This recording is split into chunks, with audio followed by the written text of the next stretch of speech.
Hi everyone, this is Jonalyn Gino. Now I'm going to show you on how to obtain an IP address in DHCP using Windows Server 2012. Make sure guys that you have a UTP cable in order to connect the server and the client. So this is Windows Server 2012. Ito nang-insert ang UTP cable sa server. Then sa client. Okay, let's go to the network.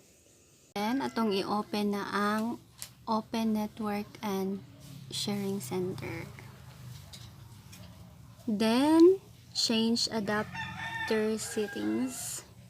Then, right-click the Ethernet. Then, properties. And then, the Internet Protocol version 4. Then properties, use the following IP address: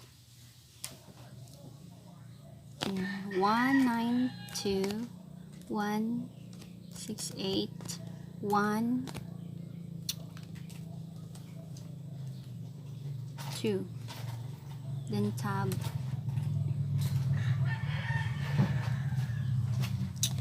One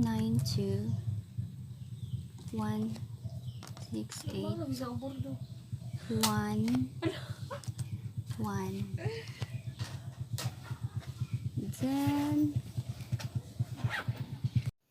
Then okay.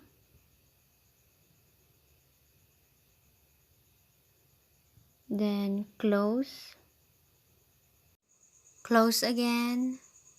Now we're here in Server Manager. Then add rules and features.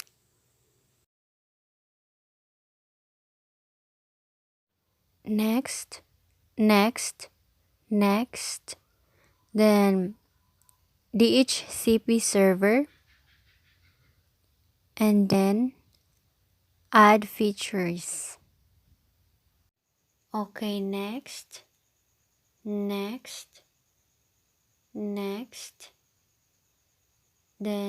install.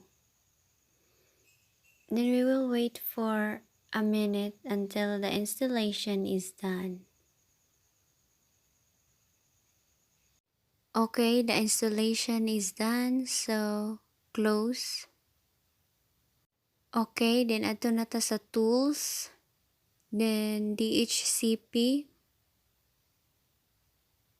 Nata sa DHCP server 1. Then ato ning siyang i-click. Dayon IPv4. Right click, then new scope. Then next. Okay, ang name nga itong ibutang is Gino. Then our IP address 192.168. Then 1.3. Then end IP address. Pasabot ani is asa kutob ang imuha nga IP address. 192.168.8. Then 1. Then 20. Dinhera kutob ang atuang and IP address. Next. Then next again. Then next again. Next again. Then finish. Okay, atong i-click ang IPv4.